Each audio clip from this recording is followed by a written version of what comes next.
Main বিষয়টা হলো কি, কোম্পানি সারা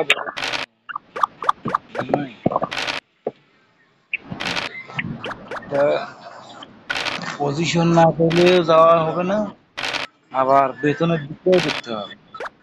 শুধু পজিশন নিয়ে তো লাভ হবে না। আবার যদি পজিশন নিলাম বেতন নাই, তো সে পজিশন নিয়ে আমার লাভ আছে?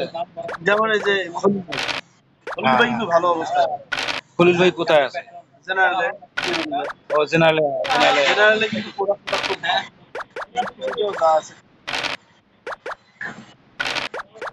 অথচ খলিল ভাইয়ের মতো লোক অন্তত মনে করেন যে চাকরি চলিয়ে ওই অঙ্ক তো টিকতে পারবে না। ওর বক্তব্য কি পছন্দই করে না। তো প্রত্যেকবারে ক্লোজিং খারাপ, সর্বোচ্চ খারাপটা খলিল।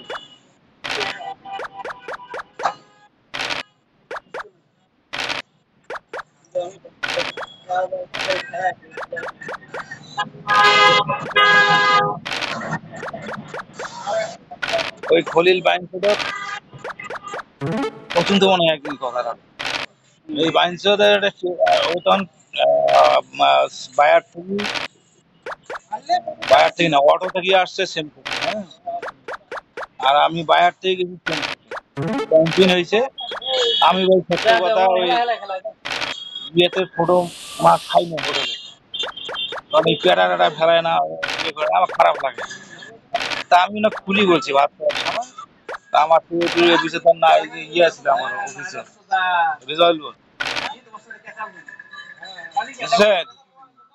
আমি ওনাকে বললাম খোলামেলা ভাত খাওয়ার বসে একই টেবিলে বসছি যে আমি এই মাছ খাবো না, কি দিয়ে খাবেন? অথচ ওই গতা পয়া টয়া যে মাছের দাম বেশি, আর আমি গেলাম ওই যে ওরা রুই মাছ কইছে, ওরা রুই কইছে, আমি মনে করি রুই মাছ নয়। আর যাই হোক, একটু দাম কম, এটা হলো 60 টাকা, তোমার হলো 80 টাকা না 90 টাকা বাড়ি নিয়েছে। কারণ এইটা পরবর্তীতে আমার দোষ দিচ্ছে যে অফিসার খায় এক ভাগ হইলে আমি কয়টা পাবো। যাই হোক, পুনরায় এক ঘরে লোক চাইলেন, লোক দিলাম।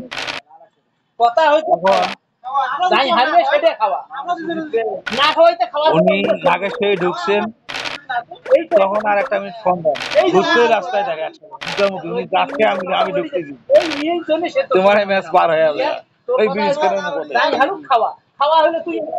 দেখি মানে উনি একটু লজ্জা পাইছে, তাহলে এমন জায়গায় দেখা হলো চা খাওয়ারও জায়গা নাই। তা আমি বললাম যে না, বললামও যে আপনি নাগেশ্বরী ঢুকছেন, একটা ফোন করেন না।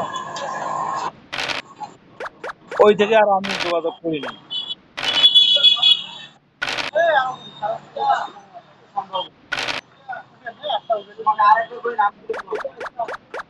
এই হলো অবস্থা, সব মিলিয়ে এখন ভালো আছে। ও আগে থাকিয়ে ওই ইয়েতে ছিল, ক্যারাগারিতে ছিল। ও কোনো মানে ইয়েতে ছিল না, সামাজিকতায় ছিল না।